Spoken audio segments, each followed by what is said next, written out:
Happy new week, everyone. My name is Matara Holder and welcome to this week's edition of the Cytonn Weekly Report.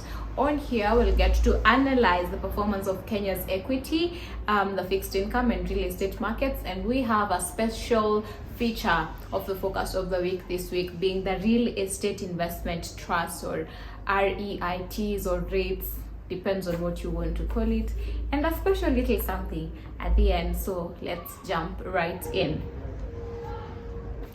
Starting on a high on the fixed income market, the treasury bills were highly oversubscribed this past week, with an overall subscription rate of 296.6%, which happened to reverse the previous week's overwhelming undersubscription of 56.1%.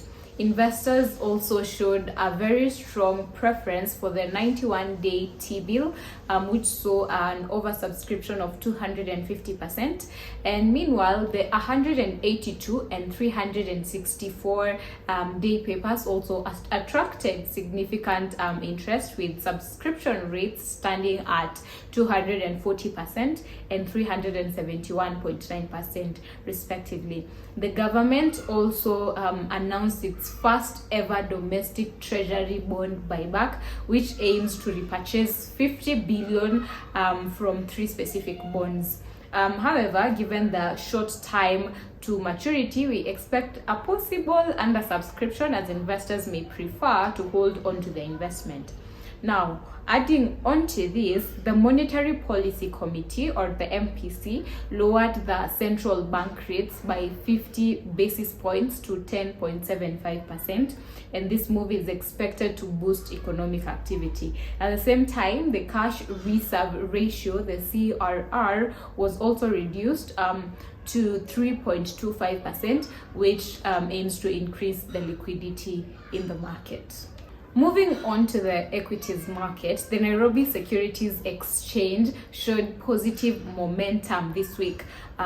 That is this past week, with the NSE 10 and the NSE 25 indices gaining by 2.1%, while the NSE 20 and the NASI rose by 1.5% and 1.0% respectively.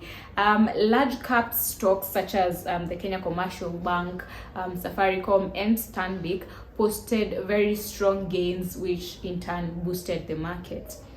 In earnings, the Kenya Electricity Generating Company, which is KenGen, reported a 7.9% increase in profit after tax to 5.3 billion Kenya shillings, which was largely due to cost optimization strategies by the company.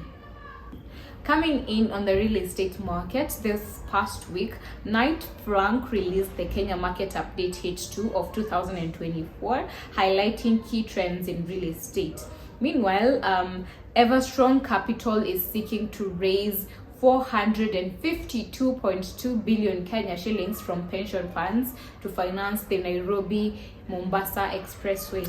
And in infrastructure, President William Ruto launched the upgrade of a 205-kilometer road that connects Isiolo, Kulamawe and Modogashe, This project is estimated at 21.6 billion shillings and is expected to enhance trade between Kenya, Somalia and Ethiopia.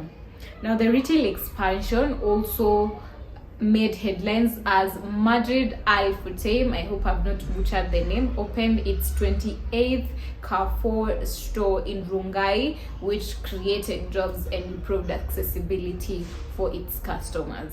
And finally, or close to finalizing, let's have a look at the focus of the week. The investment team at Cytonn focused on the real estate investment trusts in the market. These provide an innovative way to finance real estate projects by pooling resources from multiple investors.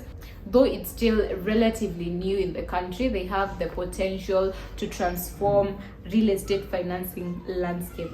And currently, the Econ D rate, that's the real estate investment trust, and the I-REITs have gained 27% and 11% respectively, while the ILAM or ILAM Fahari rate has experienced a 45% decline from its inception price. That's basically it for the focus of the week, and from the Cytonn weekly report of the previous week, this week.